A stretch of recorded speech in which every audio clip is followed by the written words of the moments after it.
সম্মানিত দর্শক, আসসালামু আলাইকুম রহমতুল্লাহ। শাহিন ইলেকট্রিক অ্যান্ড ইলেকট্রিক্যাল ওয়ার্কশপের পক্ষ থেকে আপনাদের সবাইকে স্বাগত। এটি হলো ইন্ডিয়ান চিধর স্টিল বডির হলার। হ্যাঁ, এর ভিতরে যে শেলটা আছে এটা অরিজিনাল ইন্ডিয়ান ইউজ করা হয়েছে। হ্যাঁ, যার ফলে এটা দীর্ঘস্থায়ী হবে এবং আমরা সবচেয়ে ভালো মানের জাহাজের স্টিলগুলো ব্যবহার করেছি এবং ব্যারিংগুলো দিতেছি একদম নতুন ব্যারিং, যার ফলে আপনাদের ব্যারিংগুলো সহজে নষ্ট হবে না। এবং কিন্তু এটা অরিজিনাল ইন্ডিয়ান ধরের কভার, ঠিক আছে। শেলটা অরিজিনাল ইন্ডিয়ান, ব্লেডটা অরিজিনাল ইন্ডিয়ান, নেটগুলো অরিজিনাল ইন্ডিয়ান, একদম হাই কোয়ালিটির প্রিমিয়াম 2 নাম্বার হলার। ঘন্টায় 25 থেকে 30 মণ ধান ভাঙাতে পারবেন ইনশাআল্লাহ।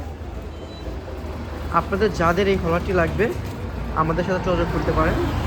আপনারা ইনশাআল্লাহ খুব সুন্দর একটি জিনিস আপনাদেরকে দেওয়ার চেষ্টা করবেন ইনশাআল্লাহ। আর এই হলার সাথে প্লেন পুলি, ভি পুলি, সি পুলি, যার যেমন প্রয়োজন, ঠিক আছে, সে ঠিক তেমন পুলি আমাদের কাছে নিতে পারবেন। এবং আমরা যে হপারগুলো দিচ্ছি এগুলো অনেক বড় হপার, আপনি প্রায় 1 মণের বেশি বা 40 কেজির বেশি ধান আমাদের হপারে আটবে ইনশাআল্লাহ।